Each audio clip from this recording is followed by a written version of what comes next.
हो जाओ। और ये नहीं मालूम कि घर गृहस्थी चलाने के बाद क्या किया जाता है, तो 5वां चैप्टर पढ़ो।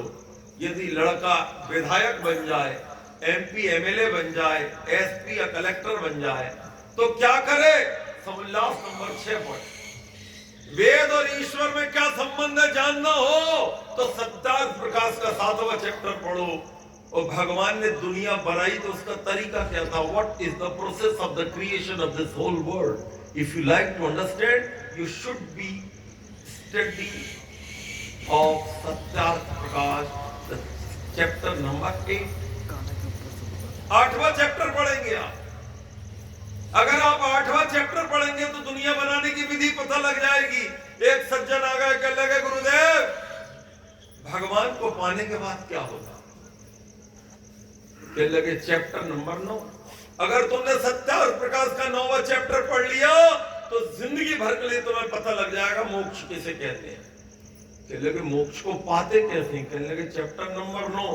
एक सज्जन आ गए, कहने लगे गुरुदेव महर्षि दयानंद ये बताओ क्या खाएं क्या ना खाएं, कैसा आचरण करें कैसा ना करें? कहने लगे चैप्टर नंबर 10। एक सज्जन कहने लगे मूर्ति पूजा करें कि नहीं करें, गंगा में नहाने से पाप धुलते हैं कि नहीं? कहने लगे चैप्टर नंबर 11। एक सज्जन कहने लगे बौद्ध धर्म सही है कि गलत? कहने लगे चैप्टर नंबर 12। एक सज्जन आगा कहने लगा सब छोड़ दो, सबसे बढ़िया इस्लाम है, इस्लाम तो दुनिया में शांति का। कहने लगे चैप्टर नंबर 13 पढ़ लो, पता लग जाएगा इस्लाम में क्या लिखा।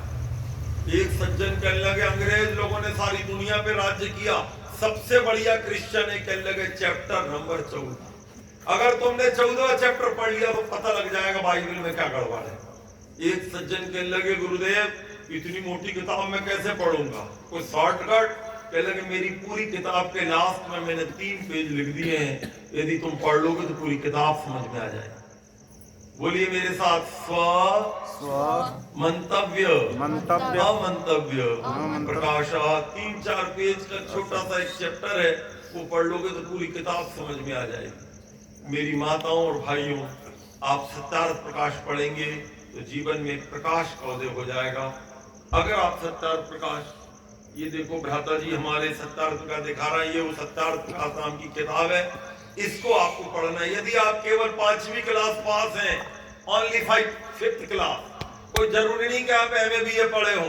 आप में से जो माताएं मेरी कम पढ़ी लिखी कहेंगी गुरुजी हम तो पढ़े लिखे कम है, बिल्कुल चिंता नहीं करो, ऐसी विधि बता रहा हूं, पढ़ाई लिखाई अगले जन्म की भी करवा देता हूं, इस जन्म की। कैसे? बोलिए मेरे साथ, इस जन्म में बोलो नहीं तो बताऊंगा नहीं, पूरे पीछे तक बोलो, पूरी माता बोलो, इस जन्म में जिस काम को करते करते मृत्यु मिलेगी, अगले जन्म में वैसा ही प्राप्त होगा। इस जन्म में आपने अगर सत्यार्थ प्रकाश पढ़ते पढ़ते, इसमें सब धर्म की वास्तविक बातें लिखी हैं, पढ़ते रहे। अपन नहीं पढ़े तो पोते से बोलो पढ़ के सुनाओ, बेटे बहू से बोलो पढ़ के सुनाओ। 1-2 पेज 1-2 पढ़ते पढ़ते किताब धीरे धीरे आपको वेद की वास्तविकता से परिचित करा देगी और एक दिन आप दुनिया से चले जाओगे। तो अब जो नेक्स्ट बर्थ आपका होगा, जब मेरा एडवोकेट्स में प्रवचन था वकीलों के बीच में, अभी तक कितनी बार? 45 बार वकीलों में प्रवचन दे चुका हूँ सारे भारत। एक बार तो विदेश में भी दिया है। जेलों में अभी तक 75 बार प्रवचन दे चुका हूँ, 75 टाइम। तो वकीलों में जब मैं बोलता हूँ तो बताता हूँ अगला जन्म का तरीका क्या है। अभी तो नहीं बताऊंगा, ये जरा सा बता रहा हूं, बड़ा प्रवचन कभी सुनिएगा कर्म सिद्धांत। तो हम जो काम करते करते मृत्यु को प्राप्त करते हैं वही हमारे अगले जन्म की आधारशिला बनता है। यदि आप पढ़े लिखे कम है और अपने पोते से पढ़ कर सुन रहे हैं तो विद्या के संस्कार आपके पड़ जाएंगे, और जैसे ही आपकी डेथ होगी तो अगला जन्म किसी विद्वान क्या होगा, ये जन्म भी सुधर गया और अगला वाला भी सुधर गया। हमेशा की व्यवस्था। और सज्जनों समय पर्याप्त हो गया। मेरे दोनों तीनों मित्र लोग यहाँ विराजमान हैं, मुझे इनके भी भजन आपको सुनवाने हैं। आप सबसे मेरा यही आग्रह है, वैदिक धर्म का एक इतिहास आप इस गांव में लिखो।